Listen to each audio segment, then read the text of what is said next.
Where silence has a sound of its own, Simon Arnaviapik remembers a world before the noise of machines, before time itself seemed to quicken.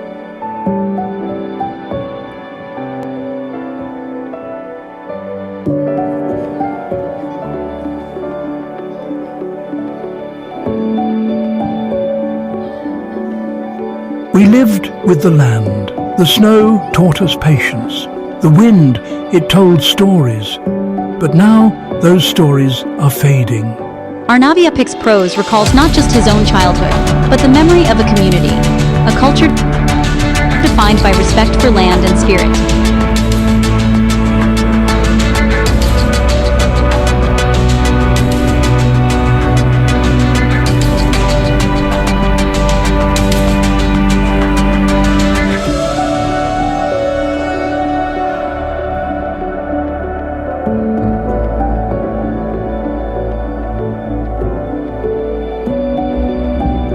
Then came new ways, new people. They said, our old life was gone. But can the past really disappear?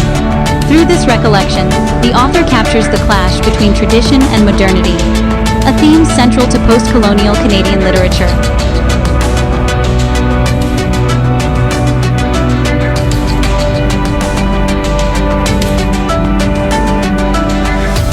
If you listen carefully, the land still speaks. It remembers, just like I do. In this way, memory becomes resistance.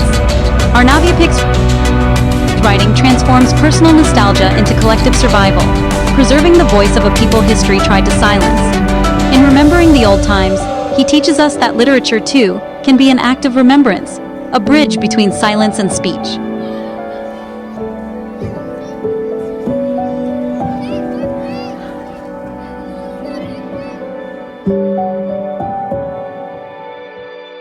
For centuries, indigenous peoples of North America endured systemic disempowerment through broken treaties, colonial laws, and cultural suppression.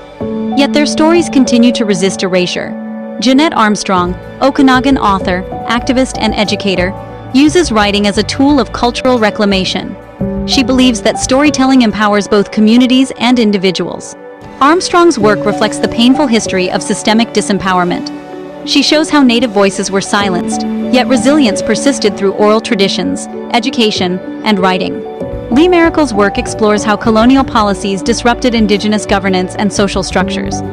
Yet she emphasizes that traditional knowledge, politics, and community continue to guide Indigenous peoples today. Together, Armstrong and Maricle show that literature is more than art. It is activism, memory, and a tool for reclaiming Indigenous identity and cultural continuity. Understanding their prose reminds us that stories carry the weight of history and the promise of the future.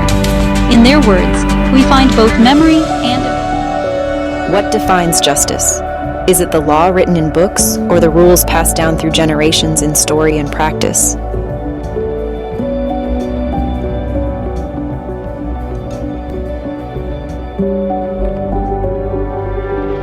Lee Maricle, a pioneering Indigenous writer and activist, dedicated her life to exploring how law, politics, and tradition intertwine in First Nations communities.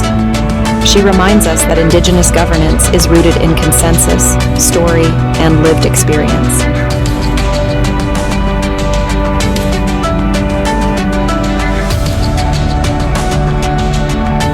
Maricle critiques colonial law imposed on Indigenous peoples. She explains that true justice arises not from authority alone, but from communal responsibility and respect.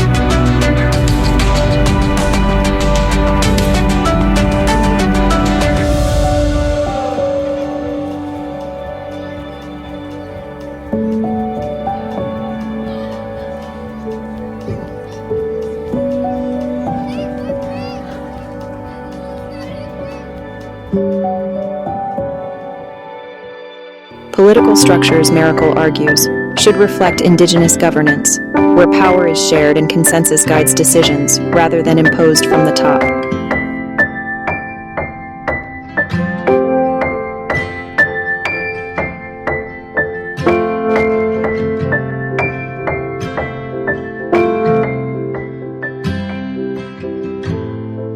Tradition is not frozen in time. It evolves, adapts, and empowers communities to maintain identity and resilience across generations.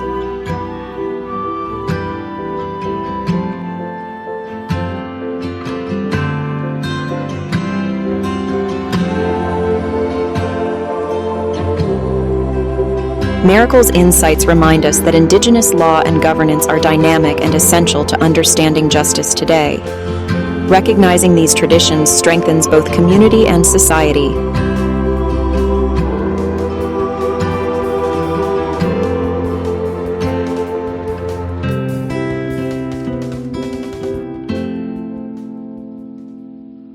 Lee Miracle teaches that law, politics, and tradition are inseparable, woven into the very fabric